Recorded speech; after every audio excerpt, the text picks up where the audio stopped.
Hi, നമുക്ക് കുറച്ച് ദിവസമായിട്ട് വീഡിയോ ഇടാൻ പറ്റില്ല. അപ്പോൾ കണ്ടിന്യൂസ് ആയിട്ട് ഓർഡേഴ്സ് കാര്യങ്ങളുള്ളത് കാരണം നമുക്കത് വീഡിയോ റെക്കോർഡ് ചെയ്യാൻ പറ്റുന്നില്ല. അതുകൊണ്ടാണ് നമ്മൾ ഇതുവരെയും വീഡിയോസ് ഇടാതിരുന്നത്.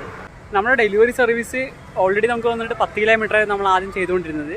ഇപ്പോൾ നമ്മൾ 10 കിലോമീറ്റർ എന്നുള്ളത് 30 കിലോമീറ്ററിലേക്ക് നമ്മൾ എക്സ്റ്റെൻഡ് ചെയ്തിട്ടുണ്ട്. കാരണം കസ്റ്റമേഴ്സ് വന്നിട്ട് നമ്മുടെ സോണിൽ നിന്ന് പുറത്തുള്ളവർ ഒരുപാട് ഡിമാൻഡ് ചെയ്യുന്നുണ്ട്. ഞങ്ങൾക്ക് കൂടി ഡെലിവറി എത്തിക്കാൻ പറ്റുമോ എന്ന് പറഞ്ഞിട്ട് ഒരുപാട് ഡിമാൻഡ് ചെയ്ത് കാരണം നമ്മുടെ സർവീസ് വന്നിട്ട് ഇനി മുതൽ 30 കിലോമീറ്ററിലേക്ക് നമ്മൾ എക്സ്റ്റെൻഡ് ചെയ്യുകയാണ്.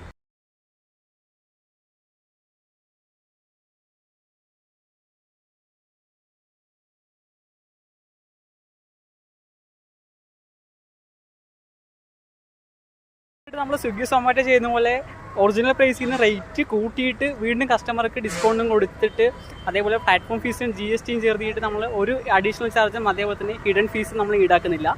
ആ റെസ്റ്റോറൻറ്റ് ആ ഷോപ്പിൻ്റെ റേറ്റ് എത്രയാണോ ആ റേറ്റ് മാത്രമേ നമ്മൾ കസ്റ്റമറിൻ്റെ കയ്യിൽ നിന്ന് വാങ്ങുന്നു. അതിനുശേഷം നമ്മുടെ ഡെലിവറി ചാർജ് വെറും 20 രൂപ തൊട്ട് സ്റ്റാർട്ട് ചെയ്യുന്നതായിരിക്കും. അപ്പോൾ പാലക്കാട് വന്നിട്ട് 30 കിലോമീറ്റർ റേഡിയസിനുള്ളിൽ നിങ്ങൾക്ക് എന്ത് ഓർഡർ ചെയ്യണം താഴെ കാണുന്ന വാട്സപ്പ് നമ്പറിലേക്ക് ഒന്ന് മെസ്സേജ് അയച്ചാൽ മതി. ഞങ്ങളുടെ ഡെലിവറി ബോയ്സ് ഉടൻ തന്നെ നിങ്ങൾക്ക് ഡെലിവറി എത്തിക്കുന്നതായിരിക്കും.